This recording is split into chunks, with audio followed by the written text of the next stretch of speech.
কে কে যাবি মদিনা, ওরে মদিনাতে কাঁদেন নবী উম্মতের মায়া। কে কে যাবি মদিনা,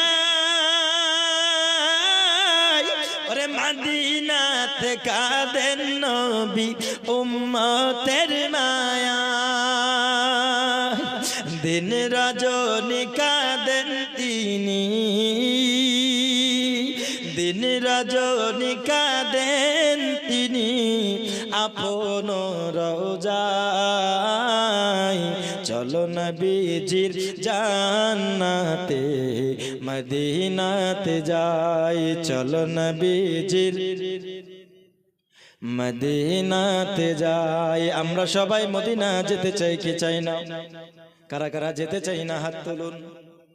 আবার এই মুসলমান বাবাজি আমার ভালো করে বুঝুন দরদি, আমার নবীজি যেই নবীর কাছে গেলে কোনোদিন খালি হাতে ফিরে নাও। হযরত ঈসা রুহুল্লাহ আলাইহিস সালাম বলতেছেন উম্মতেরা রে তোমরা চলে যাও, তোমরা মুহাম্মাদের কাছে চলে যাও।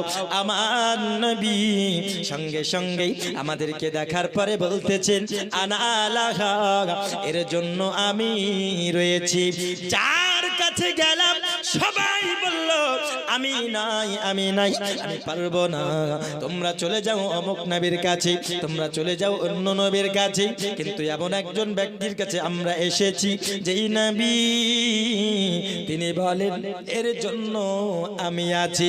সবাই মিলে বাবা যখন সবাই শুনতে পেল আমি রয়েছি, সকলের মনে একটি তাসাল্লি চলে আসলো, সকলের মনে একটি বড় আনন্দ হলো।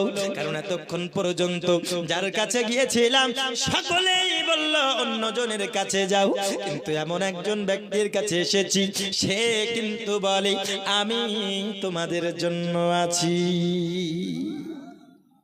আমি তোমাদের জন্য আছি। আমার নবীজি সাল্লাল্লাহু আলাইহি ওয়াসাল্লাম সাহাবায়ে কেরামদেরকে বলতেছেন ওগো সাহাবা আমি তিনটে জায়গায় উপস্থিত থাকব। এক নাম্বার জায়গা আমার উম্মতরা যখন বাবাজি ওই সূর্য মাথার আধা দুপুরে আসবে, যখন জমিন তামা হয়ে যাবে, এত কষ্ট হবে, এত কষ্ট হবে, তখন জিহ্বা শুকিয়ে কাঠ হয়ে যাবে, তখন বাবা এত পিপাসা লাগবে, এত পিপাসা লাগবে যেন পানির জন্য তারা তারা করে বেড়াবে।